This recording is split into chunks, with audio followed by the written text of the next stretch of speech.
ہماری intermediate fasting اللہ تعالیٰ نے حضور صلی اللہ علیہ وسلم کے ذریعے 1400 سال پہلے ہی کروا دی ہے. قرآن پاک میں کلیئر کٹ آیا ہوا ہے, مسافر, بیمار, حاملہ عورت اور دودھ پلانے والی عورت روزے نہ رکھے. آپ نے وہ ایک فلم دیکھی ہوگی, وہ عامر خان کی, مجھے یاد نہیں رہا کون سی فلم تھی, تھری ایڈیٹس.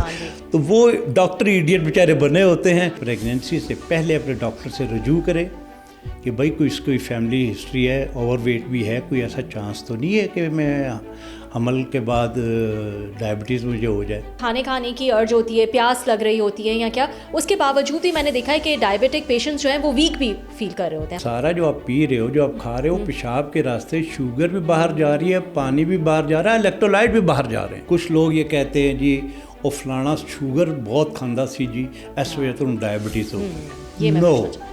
نو, یہ متھ ہے. ٹائپ 1 ڈائبٹیز پیدائش سے لے کر ینگ ایج میں کسی وقت بھی ہو سکتی ہے. فرض کیا کہ آپ کی ہائٹ 5 فٹ ہے, تو آپ جتنے انچ ہیں 5 فٹ میں, آپ کا وزن اتنا ہونا چاہیے. گلوکومیٹر سے شوگر چیک کرنے سے روزہ نہیں ٹوٹتا. یہ کنسیپٹ کلیئر کر لیں. جن کی ٹینڈنسی ہے ڈائبٹیز کی, جو اوور ویٹ ہیں, جو اوبیز ہیں, وہ اپنے گھر پہ 2 چیزیں رکھ لیں, ایک بلڈ پریشر کا آپریٹس اور ایک گلوکومیٹر. ڈاکٹر کو پیشاب چکھنا پڑتا تھا کہ یار یہ تو میٹھا یورین ہے, اس کی وجہ سے وہ بتایا جاتا تھا کہ بھائی یہ ڈائبٹیز ہے. آپ شکر ادا کیجئے بینٹنگ اینڈ بیسٹ کا, کہ جنہوں نے 1921 میں تجربات کر کے انسولین کی ایجاد کی تھی. اوکھے سوال کرو گے تو جواب میں بھی نہیں دے سکتا.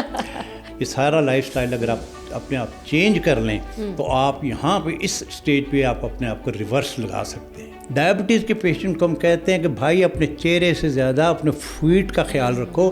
بعض اوقات میں نے پیشنٹ کو دیکھا, کوکا کولا کی بوتل کے ڈھکن ہوتے ہیں نا, وہ ننگے پاؤں جا رہے تو وہ چپک جاتے, ان کو پتہ ہی نہیں چلتا بیچاروں.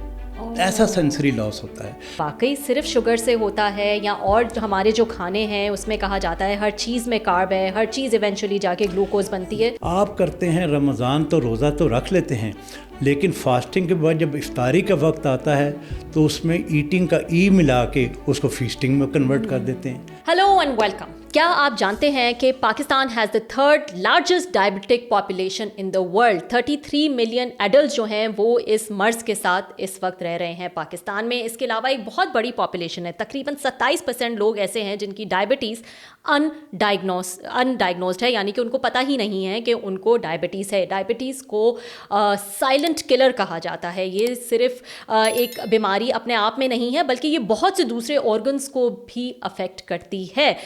تو آج کی پوڈ کاسٹ آپ ضرور دیکھیں. ہم نے ڈیٹیل میں ڈسکس کیا ہے کہ ڈائبٹیز آخر ہے کیا, اس کی ٹائپس کون کون سی ہیں, ٹائپ 1 ٹائپ 2 ڈائبٹیز کیا ہوتی ہے, جیسٹیشنل ڈائبٹیز یعنی کہ پریگننٹ عورتوں کو ڈائبٹیز کس طرح سے ڈیولپ ہو جاتی ہے, ڈائبٹیز سے کیسے بچا جا سکتا ہے, کیا کیا فیکٹرز جو ہیں وہ کاز کرتے ہیں ڈائبٹیز, اور کیا بہت امپورٹنٹ یہ ہے کہ کیا ٹائپ 1 یا ٹائپ 2 ڈائبٹیز کو ریورس بھی کیا جا سکتا ہے اپنے لائف سٹائل چینجز سے, اپنے ڈائٹ سے. کیا اس کو ہم ریورس کر سکتے ہیں یا نہیں. کسی ڈاکٹر کے پاس جا کر جو ہے وہ آپ کو اتنی ڈیٹیل انفارمیشن نہیں ملے گی, تو میرا مشورہ ہے کہ آپ یہ پوڈ کاسٹ پورا دیکھیں. اس میں ہم نے ڈیٹیل میں ڈسکس کی ہیں تمام چیزیں, اور رمضان میں جو ہے خاص طور پر ڈائبٹیز کو کیسے ٹیکل کرنا ہے, اس کو کیسے ہینڈل کرنا ہے, کیا ڈائبٹک پیشنٹ رمضان میں روزے رکھیں نہ رکھیں, اس پر بھی ہم نے ڈیٹیل میں بات کی ہے. تو ہم نے جو ہے وہ ڈاکٹر طارق جاوید جو کہ ایک اینڈوکرینالوجسٹ ہیں اور ڈائبٹالوجسٹ ہیں, ان کو دعوت دی ہے اور ان سے بات کی ہے ان ڈیٹیل. تو آپ جو ہے وہ تسلی سے بیٹھ کر یہ پورا پوڈ کاسٹ دیکھیں, اور اس میں بہت ساری انفارمیشن آپ کو ایسے ملے گی جو کہ شاید آپ نے پہلے کبھی نہ سنی ہو. تو let's welcome doctor Tariq Javed شیخ.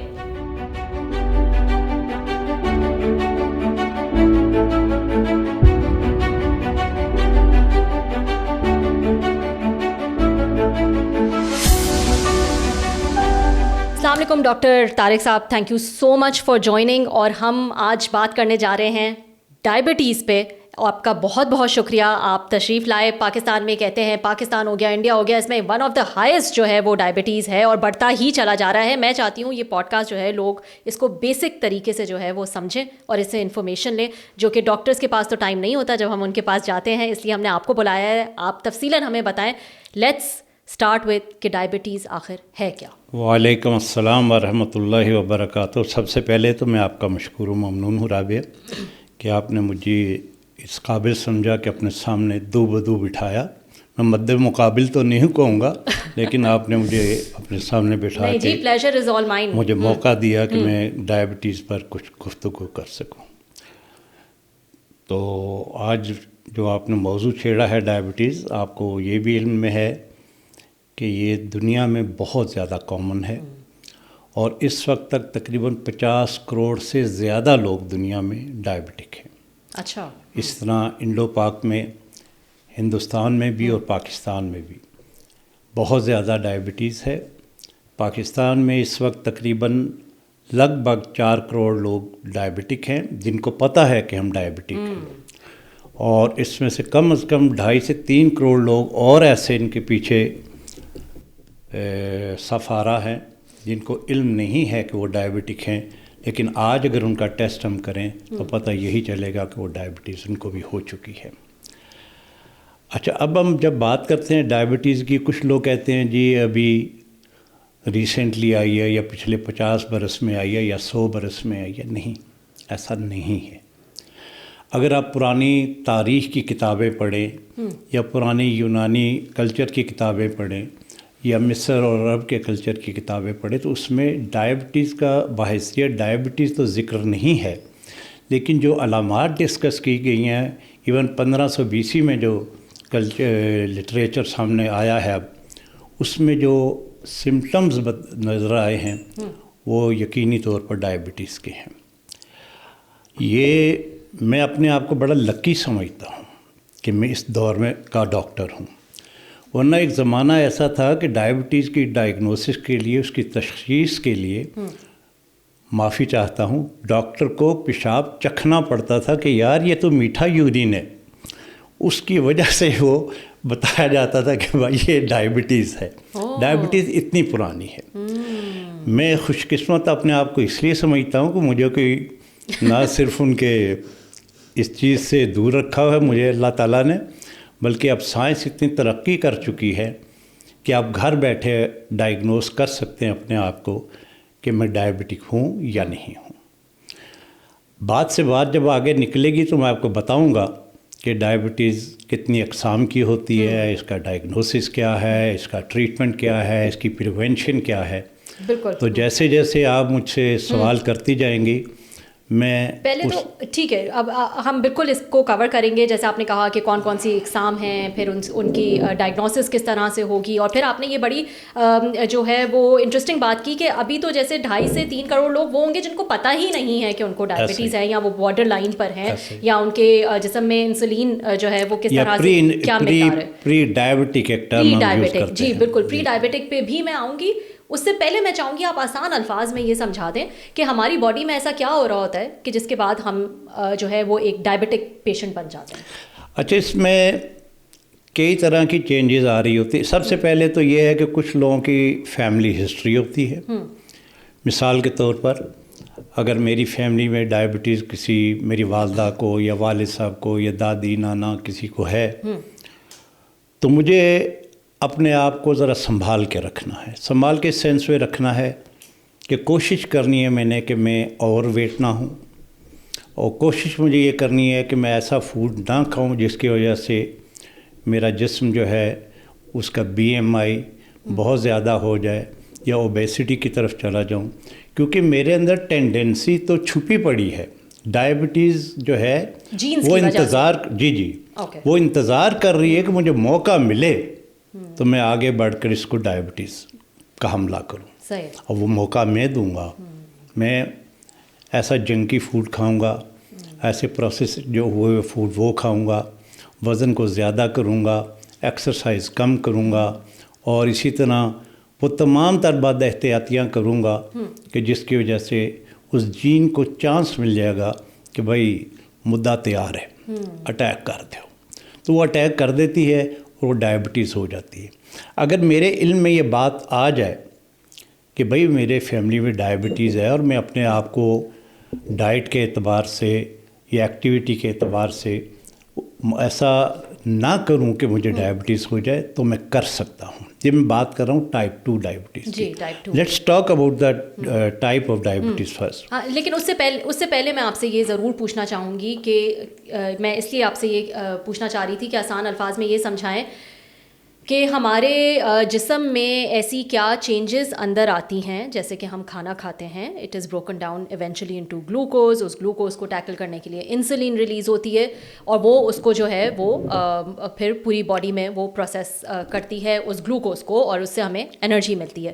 اس میں کیا چیز کہاں لیپس ہو جاتی ہے جہاں ہم ڈائبیٹک ہو جاتے ہیں؟ جی، سب سے پہلے تو اپنے ناظرین کو یہ بتا دیجئے کہ ہم یہ ریکارڈنگ جو ہے مغرب کے بعد کر رہے ہیں، کیونکہ ایسا نہ بولے کہ بنیا تو مولوی ہے روزے نہیں رکھتا، تو اس لیے سب سے پہلے تو میں اس کی وہ ایکسپلینیشن، یہ مغرب کے بعد ہو رہی ہے، ہم روزہ کھول چکے ہیں، ٹھیک ہے۔ اچھا، اب یہ ہے کہ آتا سوال تو تقریباً آپ نے جواب دے ہی دیا ہے کہ ہماری باڈی میں جب بھی ہم کوئی کھانا کھاتے ہیں، چاہے وہ کسی قسم کا کھانا ہو، فیٹس ہو، پروٹین ہو، کاربوہائیڈریٹ ہو یا کوئی اور چیز ہو، اینڈ آف دا پروسیس وہ جا کر کے گلوکوز بنتی ہے۔ اب گلوکوز کو نارمل رکھنے کے لیے انسولین کا ہونا بہت ضروری ہے۔ انسولین اور گلوکوز کا چولی دامن کا ساتھ ہے۔ اگر انسولین حاوی ہے تو وہ گلوکوز کو کنٹرول کر لے گی، اور اگر انسولین حاوی نہیں ہے کسی وجہ سے، یا تو وہ سیکریٹ ہی نہیں ہو رہی بیٹا سیل آف پینکریاس سے، یا وہ صحیح طریقے سے کام نہیں کر رہی، تو پھر شوگر یا گلوکوز حاوی ہو جائے گی۔ اس صورت میں آپ ڈائبٹک ہو جائیں گے۔ تو اس لیے ان دونوں کا جب کمپٹیشن آپس میں چلتا ہے، گلوکوز کا اور انسولین کا، تو یہ نتیجہ یہ ہوتا ہے کہ یا تو انسولین قابو کر لیتی ہے گلوکوز کو، اور یا گلوکوز قابو کر لیتی ہے انسولین کو۔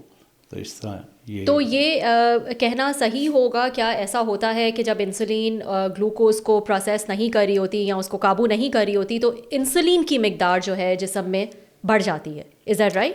ٹائپ 2 میں آپ کہہ سکتے ہیں، ٹائپ 2 میں کی ہی ہم بات کریں، کیونکہ ٹائپ 1 از ریئر، ہم اس پہ بھی آتے ہیں، لیکن ٹائپ 2 میں جنرلی جو ہے وہ یہ ہوتا ہے۔ جی بالکل آپ صحیح کہہ رہی ہیں۔ اصل میں جو ٹائپ 2 کا مسئلہ ہے نا، وہ ہے ہی ہائپر انسولینیمیا کا ہے۔ دوسرے الفاظ میں یہ بھی بتا سکتا ہوں آپ کو کہ انسولین ٹائپ 2 میں زیادہ ہوتی ہے۔ بالکل، ہاں۔ اب ہوتا یہ ہے کہ جس وقت آپ نے کوئی چیز باڈی میں اتاری، اس سے پہلے برین کو سگنل پہنچ جاتے ہیں کہ بھئی ہوشیار ہو، کاربوہائیڈریٹ آ رہی ہو۔ اچھا، انسولین کو کہتا ہے اٹھ بھائی نکل، استقبال کر، جا کے استقبال کر کے اس کو لے کے جا سیل کے اندر ہاتھ پکڑ کے۔ اچھا، جب تک وہ ہاتھ پکڑ کے سیل کے اندر لے کے جا سکتی ہے انسولین بیچاری، وہ تالا کھولتی ہے، سیل کے اندر گلوکوز کو ڈال دیتی ہے۔ بالکل، ٹھیک ہے نا؟ اب ایک وقت آتا ہے کہ وہ کہتا بھائی انہیں تو منا دے حساب نال کھادی ہے شوگر، میں ادا کی کراں گی، میرے کو انسولین ہے ہی نہیں، میں کتوں لیاواں؟ اور سیل بھی یہ کہتے ہیں بابا ہمارے پاس جگہ فل ہوگی، اب اندر گنجائش نہیں ہے، پلیز۔ وہ کہتے جی انسولین ساتھ ہو، کہتے انسولین ساتھ ہو یا کوئی ساتھ ہو، اب تم اندر نہیں آ سکتے۔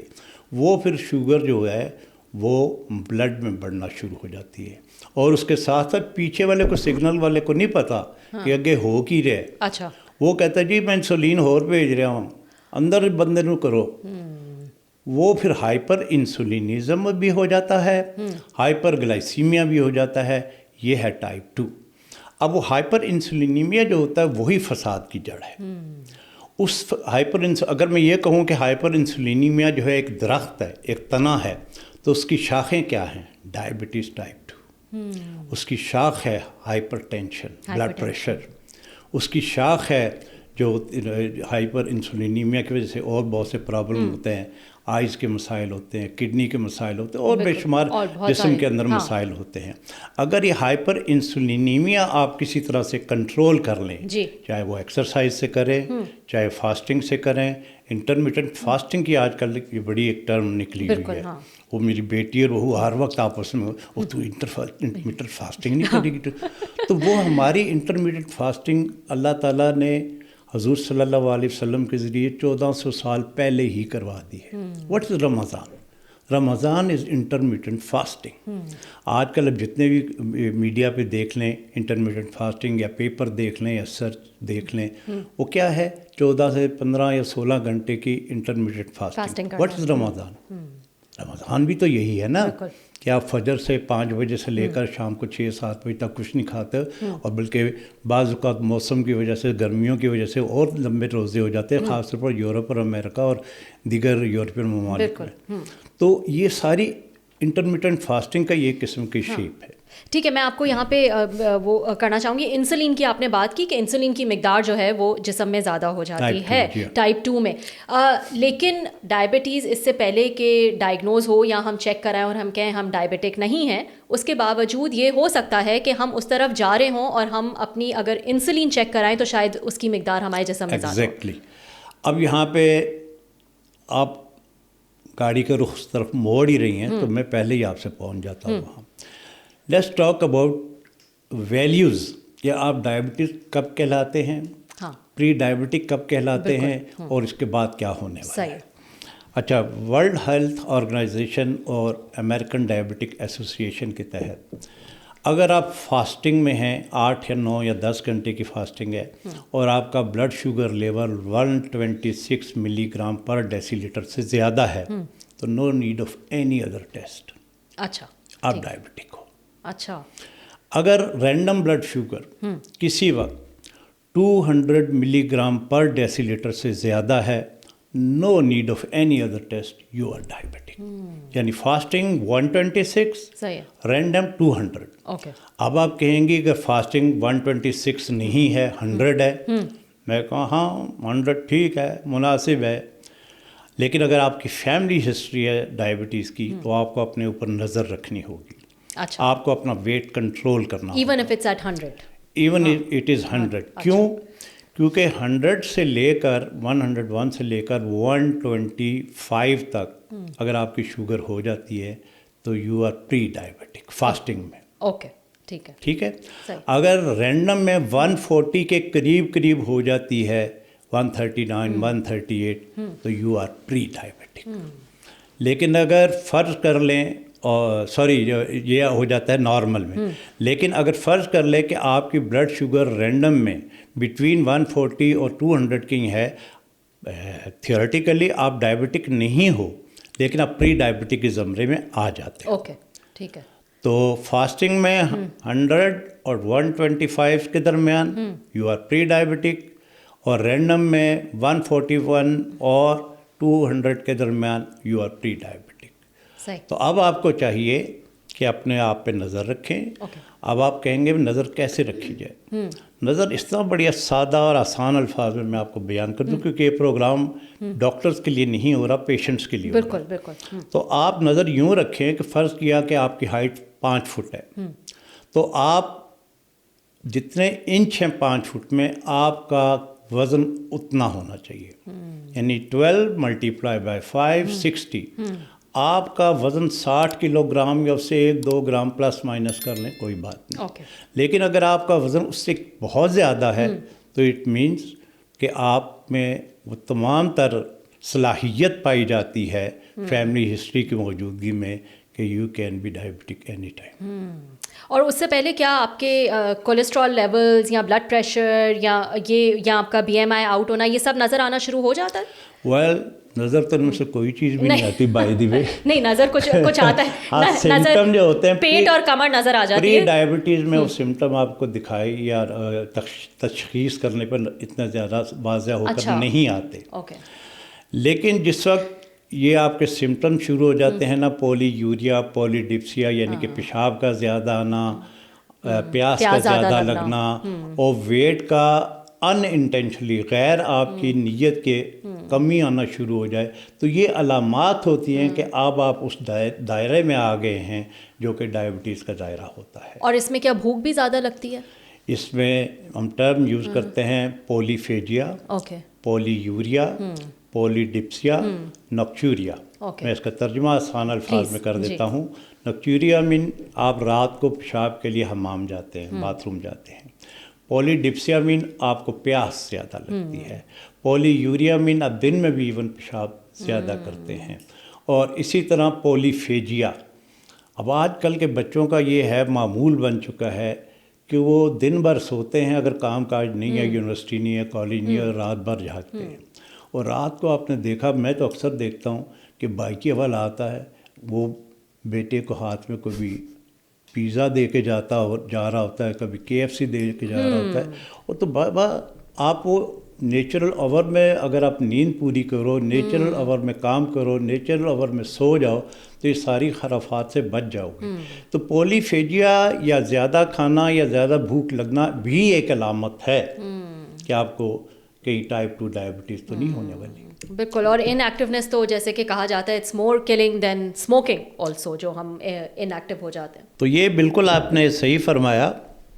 تو اس صورت میں جب آپ ان ایکٹیو ہوں اگر آپ تو ہاں بالکل. اچھا، تو آپ نے ابھی یہ بتایا کہ پری ڈائبیٹک میں جو ہے وہ ہمیں خیال کرنا شروع کر دینا چاہیے، اور اس کے سمٹمز جو ہیں آپ نے کہا کہ ہمیں اپنے ویٹ کو جو ہے وہ واچ کرنا چاہیے کہ ہمارا ویٹ کتنا ہے. Regular check ups, insulin check up آپ کو لگتا ہے اس کا بھی ایک ریگولر چیک اپ ہونا چاہیے؟ جی اس میں آپ کو بتاؤں کہ اگر آپ یہ سمجھ رہے ہو کہ آپ کسی وجہ سے ٹائپ 2 ڈائبٹیز کی طرف گامزن ہو یا پری ڈائبٹیز ہو چکی ہے، تو میں شوگر سے زیادہ انسولین پہ توجہ دلانا چاہوں گا. ریزن اس کی بڑی سمپل سی ہے، کیونکہ جیسا کہ میں نے پہلے عرض کیا کہ انسولین اور شوگر کا چولی دامن کا ساتھ ہے. بالکل. اب وہ پینکریاز محسوس کہیں کر رہا ہے کہ آپ نے کھانا پینا زیادہ شروع کر دیا ہے، آپ کی اوبیسٹی ہو رہی ہے، آپ کا BMI بڑھ رہا ہے، آپ کا وزن بڑھ رہا ہے. تو وہ پھر انسولین بھی اس حساب سے پینکریاز جو ہے بیٹا سیل زیادہ سیکریٹ کرنے لگتے ہیں. اب آپ شوگر چیک کرتے ہیں، نہیں جی میری شوگر تو 90 آئی ہے، 95 آئی ہے، میں تو بالکل ٹھیک ہے بھی، فرسٹ کلاس. تو اس پہ پھر ہمیں کبھی احساس ہوتا ہے کہ یار اس بندے کی فیملی ہسٹری ہے، اور ایسا نہ ہو کہ ہم کوئی چیز مس کر جائیں. بہتر ہے کہ اس وقت ہی اس کو پکڑ میں لے لیا جائے. تو اس وقت پھر ہم کہتے ہیں، ہر پیشنٹ کو نہیں کہتے، اچھا، اس وقت پھر ہم کہتے ہیں کہ یار اس کے فاسٹنگ بلڈ شوگر کے ساتھ ساتھ اس کا انسولین لیول اور سی پیپٹائڈ لیول بھی چیک کر لو. سی پیپٹائڈ جو ہوتا ہے وہ بھی انسولین کی چین کا ایک پریکرسر سا ہوتا ہے کہ اگر وہ بڑا ہوا ہے تو اٹ مینس کہ انسولین بھی اب بڑی ہوئی ہے. اور اگر انسولین بڑی ہوئی ہے، شوگر نارمل ہے، تو پھر تو آپ بالکل ہی الرٹ ہو جائیں جی کہ اب کچھ ہونے والا ہے، اور اپنے آپ کو اب راہ راست پر لیں تو زیادہ بہتر. تو آپ نے یہ کہا کہ یہ تو ویزیبل سائنز نہیں ہوتے نا، یہ تو نظر نہیں آ رہے ہوتے ہمیں کہ یہ پری ڈائبیٹک ہیں یا یہ ڈائبٹیز کی طرف جا رہے ہیں. اس کے لیے انسولین کا ریگولر چیک اپ کرایا جائے اگر ہمیں پتہ ہے ہماری فیملی میں کسی کو ہے یا ہمارے پیرنٹس کو ہے. کچھ ویزیبل سائنز بھی ہوتے ہیں ڈاکٹر صاحب جو نظر آنے لگیں، کوئی کیا انفیکشنز وغیرہ؟ یہ ہوتا ہے کہ بعض پیشنٹ میں جو ہوتی ہے ایکنتھوسس نیگریکنز ایک چیز ہوتی ہے، یعنی اسکن کا بلیک ہو جانا. عام طور پر وہ گردن کے پیچھے ہوتا ہے، ایگزیلا میں ہوتا ہے، بغل میں ہوتا ہے. تو ایک سائن سا ہوتا ہے، ضروری نہیں کہ 100% یہی وجہ ہو. تو اس کو جس بندے میں ہم دیکھیں اور اس کی اوبیسٹی بھی ہو، وزن بھی زیادہ ہو، تو ان پیشنٹس میں ہمیں انسولین لیول کروا لینا چاہیے. اچھا، تو تاکہ ہمیں پتہ چل جائے کہ یہ بندہ یار بالکل ہی ایج پہ کھڑا ہے، کوئی بھی پچھوں آئے گا تکا دے گا تو کھائی. ہاں، تو اگر اب ہمیں پتہ ہے فار لیٹس سے کہ اگر میری فیملی میں ہے اور میں نے انسولین لیول، بہت سارے ایسے لوگ ہیں جن میں اویئرنیس نہیں ہوتی، چلو آپ نے ان کو اویئرنیس بھی دے دی، لیکن کیا یہ انسولین جو ٹیسٹ کرانا ہے، چیک اپ کرانا ہے، کیا یہ آسان ہے؟ ریگولر آپ جا کے کہیں بھی کرا سکتے ہیں؟ کیا یہ مشکل ہے؟ اب تو تقریباً پاکستان کی ہر اچھی لیبارٹری میں، ان کے نام نہیں لوں گا اس لیے کہ ایک پبلسٹی ہو جائے گی، ہمیں مشہوری کریے مفت دی، یا تو پیسے دیں نہ کیجیے گا مفت میں. بالکل آج کل اویلیبل ہے، کوئی ایسی بڑی بات نہیں ہے.